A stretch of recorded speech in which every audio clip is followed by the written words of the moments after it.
এক পর্যায়ে কয়েকদিন যাওয়ার পর যখন কিডনি প্রতিস্থাপনের সময় জিজ্ঞাসা করতেছিল রোগীরা, এরপরে তারা তাকে কারণ দেখিয়ে জানায় যে তার এখানে কিডনি প্রতিস্থাপন করা যাবে না। তাকে দেশে ফেরত পাওয়ার জন্য তারা চাপ প্রয়োগ করে, এখানে বেশি দিন থাকো তাহলে তোমরা কিন্তু এখানে এবং আইনের মুখোমুখি হবে। তো তারা এরপরে সেখান থেকে বাংলাদেশে চলে আসে। তুরস্কের একটা প্রতিষ্ঠান টার্কিশ ডগ এর ওয়েবসাইট হুবহু নকল করে টার্কিশ ডগ বিডি নামক একটি ওয়েবসাইট খুলে বাংলাদেশের বিভিন্ন কিডনি পেশেন্ট, আইভিএফ পেশেন্ট, এ ধরনের বিভিন্ন পেশেন্টদেরকে তুরস্কে পাঠিয়ে সেখানে তাদেরকে জিম্মি করে বিশাল অঙ্কের আর্থিক প্রতারণা করে থাকে। তো গত কয়েকদিন আগে আমাদের নিকট নীরব নজরুল লিখন নামে একজন অভিযোগ দায়ের করেন যে তিনি এই চক্রের মাধ্যমে তার মায়ের কিডনি প্রতিস্থাপনের জন্য তুরস্কে গিয়েছিলেন, বাট সেখানে তিনি কোনো চিকিৎসা পাননি এবং প্রায় অর্ধ কোটি টাকার উপরে সেখানে চিকিৎসা পারপাসে খরচ হয়, বাট তিনি চিকিৎসা পাননি এবং পরবর্তীতে তাকে ভয়ভীতি দেখিয়ে তাকে দেশে ফেরত পাঠিয়ে দেয়।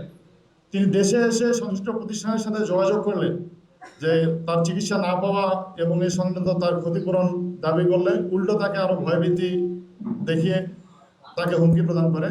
এ সংক্রান্তে তিনি ডিএমপির শ্যামপুর থানায় একটি মামলা রুজু করেন। এই মামলার পরিপ্রেক্ষিতে আমরা তদন্ত করে এই যে প্রতিষ্ঠান এবং এই চক্রের সাথে জড়িত যে মূল হোতা নুরুজ্জামান রাজু সহ 5জনকে গ্রেপ্তার করি।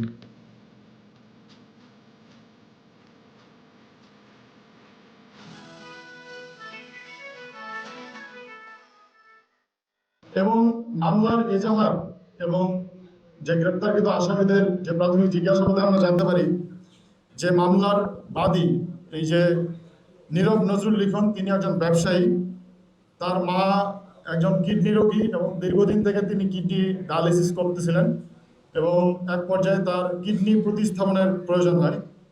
তো তিনি তার বাসার পাশে জনৈক দেলোয়ার নামে একজনের মাধ্যমে এই প্রতিষ্ঠানের সাথে পরিচিত হন। তারা জানায় যে এই টার্কিশ ডগ নামে একটি তুরস্কের একটি প্রতিষ্ঠানের তারা হচ্ছে বাংলাদেশি এজেন্ট এবং তারা ওখান হসপিটালের মাধ্যমে $23,000 চুক্তিতে তারা এই কিডনি প্রতিস্থাপন করে থাকে। সে মোতাবেক সে একটা মৌখিক চুক্তি সম্পাদন করে এবং দেশে থাকা অবস্থায় 5 লক্ষ টাকা প্রদান করে এবং গত ফেব্রুয়ারি মাসে তারা হচ্ছে তুরস্কে যায়। তুরস্কে গিয়ে সেখানে একজন ভদ্রলোক যে নিজেকে এই যে বাংলাদেশের যে প্রতিষ্ঠান নুরুজ্জামান রাজুর প্রতিষ্ঠানের সেখানের তুরস্কের প্রতিনিধি হিসেবে নিজেকে দাবি করে এবং তাদেরকে রিসিভ করে এই ওখান হসপিটালে ভর্তি করে দেয়। ভর্তি হওয়ার পরে তার যে কিডনি ডায়ালাইসিস এবং বিভিন্ন কারণ দেখিয়ে তার যে নির্ধারিত $23,000 এর বাইরেও প্রায় আরো $15,000 মানে প্রায় অর্ধ কোটি টাকার উপরে তারা হচ্ছে গ্রহণ করে এবং এক পর্যায়ে তাকে যখন কয়েকদিন যাওয়ার পর যখন কিডনি প্রতিস্থাপনের সময় জিজ্ঞাসা করতেছিল রোগীরা বা সম্ভাব্য সময় জানতে চাচ্ছিল, এরপরে তারা তাকে ক্ষুদ্র একটি সিলি কারণ দেখিয়ে জানায় যে তার এখানে কিডনি প্রতিস্থাপন করা যাবে না এবং তাকে দেশে ফেরত পাওয়ার জন্য তারা চাপ প্রয়োগ করে, বলে যে যদি এখানে বেশি দিন থাকো তাহলে তোমরা কিন্তু এখানে জেল হাজতে যাবা এবং আইনের মুখোমুখি হবা। তো তারা এরপরে সেখান থেকে বাংলাদেশে চলে আসে। আর বাদীর সাথে কথা বলে সবচেয়ে যেটা প্যাথেটিক যে বিষয়টা, এই যে বাদীর মায়ের রেগুলার, তিনি যেহেতু দীর্ঘদিনের কিডনি পেশেন্ট, তার রেগুলার কিডনি ডায়ালিসিসের প্রয়োজন ছিল।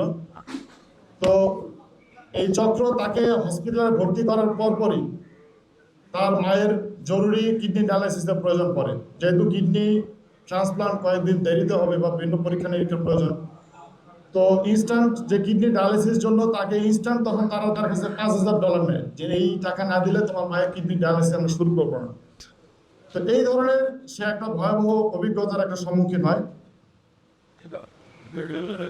আর আমরা যে প্রাথমিক তদন্তে আসামিদের যে গ্রেপ্তার জিজ্ঞাসাবাদে আমরা যে জানতে পারি যে এই যে তারা তুরস্কের একটি প্রতিষ্ঠান টার্কিশ ডগ, এইটার হুবহু একটা ওয়েবসাইট তারা খুলে বসছে টার্কিশ ডগ বিডি, যেখানে তাদের লোগো বা তাদের যে সংশ্লিষ্ট ডকুমেন্ট দেখে প্রথমভাবে কোনো বোঝার কোনো উপায় নেই যে এটা তুরস্কের কোনো প্রতিষ্ঠান না।